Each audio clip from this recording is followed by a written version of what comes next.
You know, my mistake really was giving Russell too much leeway and trusting him too much. You know, I usually say that you always have to know your environment and walk around with your eyes wide open. But I think just the combination of the physical effects on my body, the fact that I was so skinny, so weak, you know, by the end I couldn't even open a coconut, just made me rely on our alliance too much, to the point where I finally just didn't even see the blind side coming. So, in retrospect, what I would do differently is definitely be my own man towards the end, and not rely on somebody else who really you don't know. You've known them for 30-something days, sure, but especially when they've told all the lies Russell has, you know, how are you really supposed to trust them?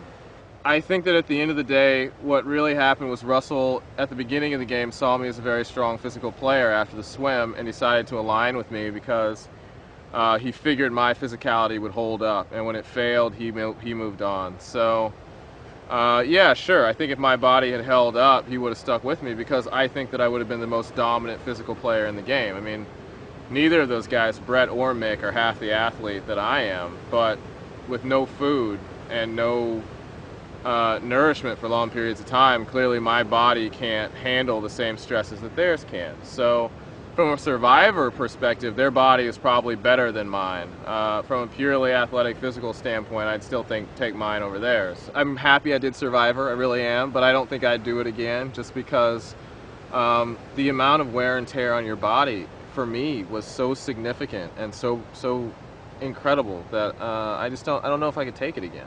You know, I was leaning towards a military academy for college, and my dad went to Stanford and convinced me to go to Stanford. I think that I was leaning towards maybe taking another path in life, but he convinced me to go to law school. And these are all decisions that I ultimately make, and I'm really happy with, and I'm okay with, and I think were right decisions. But other than those two, you know, I think that the majority of my life I've fought against people who want me to do a certain thing and done the exact opposite.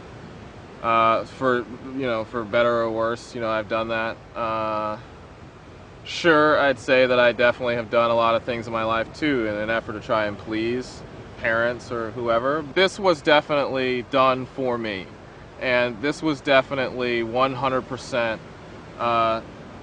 Jaison is going to do this. You are not talking me out of it. I think it's quite possible and very likely that something springs up in a year that I didn't realize had changed me today. And that's why, and frankly, I think that's why it's hard to sit here a day afterwards and say, this is how I'm changed, because I think it's more likely that what you discover has changed you, you discover further down the road.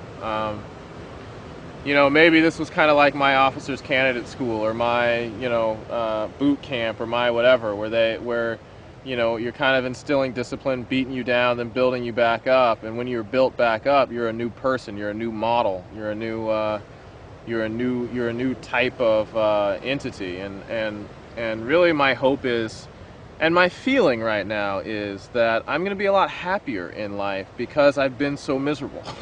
You know, it's one of those things where your pain is always relative, and I'm realizing coming out of this game how lucky I am to be in the position that I am and to have the life that I have. And I think that's incredible, because I think that I know too many people who are also in my position who consider themselves to be huge losers and who keep fighting a little too strenuously and in the wrong way, in my opinion, for success and for things that really don't matter. And you know, I woke up this morning with a smile on my face. I've joked with everybody that, you know, I probably didn't like during the game. You know, Eric and I have been chatting, and we were on other sides. John and I have been chatting. Shambo and I, who's driving me crazy just yesterday, right, are hanging out. So, you know, I honestly think that I'm going to be a much happier, pleasant person after this, and probably more positive just in my outlook towards people in life. And for me, that's a huge thing, because I've been known as being more pessimistic and more just generally intense.